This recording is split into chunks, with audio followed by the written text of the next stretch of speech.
हमारे अपने श्री प्रवीण अग्रवाल साहब, अध्यक्ष चैम्बर ऑफ कॉमर्स, जो कि आज के कार्यक्रम के हमारे मुख्य अतिथि भी हैं, वे इस पर अपनी प्रकाश डालें।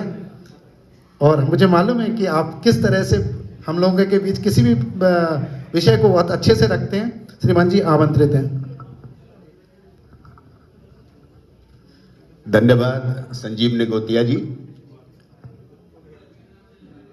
अगर किसी का आमंत्रण मंच पे उसकी बखूबी और खूब मतलब ज़रूरत से ज़्यादा तारीफ के साथ बुलाया जाए तो एक मानसिक दबाव उसके ऊपर हो जाता है कि आपने कहा बहुत अच्छे से रखते हैं, मैं साधारण तरीके से बात रखता हूँ। अब आप कैसे आप लोगों को संजीव जी की बात को सही सिद्ध कर पाऊँगा, लेकिन प्रयास करूँगा। जागरण, एकता और उत्थान, इन तीन संकल्पों के साथ अग्रवाल समाज, जैन समाज, गहोई वैश्य समाज, माहौर वैश्य समाज, खंडेलवाल वैश्य समाज, माहेश्वरी वैश्य समाज, माथुर वैश्य समाज, 7 घटकों के साथ बनाई गया वैश्य फाउंडेशन के वैश्य पंचायत कार्यक्रम में मंच पे विराजमान वैश्य फाउंडेशन के अध्यक्ष माननीय श्री मुकेश अग्रवाल साहब, आज के कार्यक्रम के विशिष्ट अतिथि और मेरे मार्गदर्शक चैम्बर ऑफ कॉमर्स के पूर्व अध्यक्ष माननीय श्री जीडी लड्डा साहब, आज के कार्यक्रम के विशिष्ट अतिथि हमारे वैश्य समाज के युवा रत्न आईपीएस श्री आयुष गुप्ता जी, वैश्य फाउंडेशन के सचिव श्री मुकेश गुप्ता जी, कोषाध्यक्ष श्री आलोक पाड़िया जी और कार्यक्रम संयोजक श्री पुरुषोत्तम जैन साहब, मेरे साथ चैम्बर ऑफ कॉमर्स के कोषाध्यक्ष श्री संदीप नारायण अग्रवाल जी भी पधारे हैं। वैश्य फाउंडेशन की जो वैश्य पंचायत का आज शुरुआत का जो कार्यक्रम हो रहा है, तो उससे पहले मैं सबसे पहले ये कहना चाहूंगा कि संगठन क्यों बनता है और संगठन की आवश्यकता क्यों है। मेरा ऐसा मानना है कि संगठन समाज की बिखरी हुई चीजों को एक माला में पिरोकर एकजुट करके एक विशेष उद्देश्य के लिए, और विशेष उद्देश्य जागरण, एकता और उत्थान के आशय से जो शहर अपने उस समाज के प्रबुद्ध लोग एकत्रित होकर जहां बैठते हैं, उस बैठने को नाम संगठन कहा जाता है। और ऐसा ही वैश्य फाउंडेशन ने आज एक संगठन की शुरुआत की है। उसके बाद बात आती है कि पंचायत। पंचायत माने किसी भी तरह के जहां कंफ्यूजन हो, जहां गलतफहमियां हो या स्पष्टीकरण ना हो, इन सबको देने के लिए 5 लोग चुन के एक पंचायत बनाते हैं। और इस पंचायत को सुप्रीम कोर्ट, उच्चतम न्यायालय भी मान्यता देता है। पंचायत का वो महत्व है। और हमारे शास्त्रों में तो लिखा हुआ है कि पंच परमेश्वर का रूप होता है। जो पंच होता है वो भगवान का रूप होता है, और जब वो पंच की गद्दी पर बैठता है तो उसको वो शक्ति प्राप्त होती है जो परमेश्वर को प्राप्त होती है। इसलिए निश्चित रूप से वैश्य फाउंडेशन के द्वारा जो आज पंचायत, वैश्य पंचायत का गठन करके शुरुआत की जा रही है, तो जो 4 आपके उसके अंदर संयोजक हैं और जो 7 लोगों की कमेटी है, वो भी देवदूत के रूप में काम करेंगे, ऐसा मैं मानता हूं। अभी आयुष गुप्ता जी कह रहे थे अटल जी की एक बात को, उन्होंने बहुत अच्छी के तरीके से कहा कि दोस्त और परिवार तो बदल सकते हैं लेकिन पड़ोसी नहीं बदल सकते।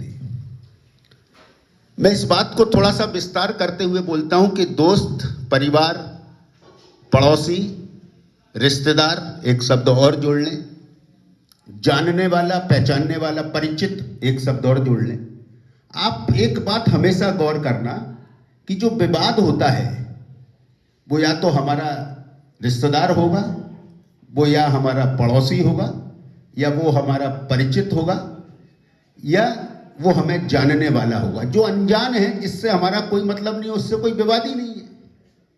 और अगर वो हमारे जानने वाला है, या अगर वो हमारा पड़ोसी है, या वो हमारा रिश्तेदार है, और अगर उसमें विवाद हो गया है तो उस विवाद को उसके समाज के लोग बैठ के जब निपटाएंगे तो मुझे लगता है कि उस ऐसे मामलों की जरूरत ही नहीं पड़ेगी जो आयुष गुप्ता जी बोल रहे थे कि जिन मामलों में थाना और कचहरी जाना पड़े वो उससे दूरी रखना चाहिए। तो मुझे लगता है कि जो वैश्य पंचायत है जब आपसी रूप में ही निपटाना है तो मुझे लगता है कि ना तो कचहरी की आवश्यकता पड़ेगी और ना थाने की आवश्यकता पड़ेगी। और अगर किसी केस में आपको कचहरी और थाना जाना भी पड़ा तो आपका जो पक्ष जो न्याय होगा जो किसी एक के साथ होगा तो उस थाने में भी और कचहरी में भी उसको मान्यता मिलेगी, ऐसा मैं मानता हूं। बात आती है विवाद की। अभी मैं कुछ दिन पहले ही एक जिक्र कर रहा था कि यहाँ महेश गोयल साहब बैठे हुए हैं, बार काउंसिल के सचिव भी हैं और बहुत जागरूक अभिभाषक हैं वैश्य समाज के।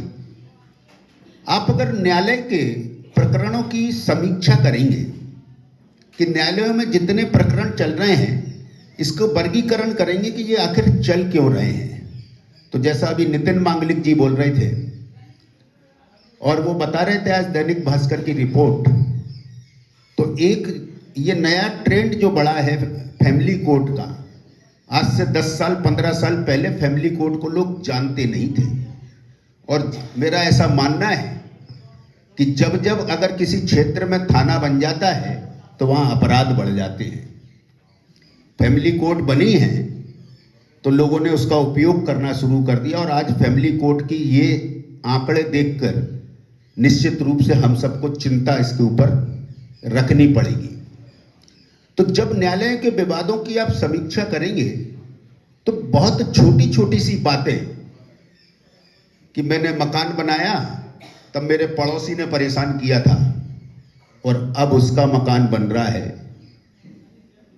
तो मैं भी पीछे रहने वाला नहीं। इतना ही सही तो ईगो हटाना है कि अगर उसने परेशान किया भी था तो उसके ऊपर छोड़ो, अब वो बना रहा है तो उसको उसके हाल पे छोड़ो। इतनी सी बात तो समझाना है। और बहुत छोटी छोटी बातें जब आप समझा के लोगों को इस बात के लिए प्रेरित करोगे कि ईश्वर ने जो आपको मानव योनि में जन्म दिया है वो अनिश्चित नहीं है, वो आपकी इच्छा पे भी निर्भर नहीं करता कि आप चाहें जब तक जी ले और आप चाहें जैसे जी ले।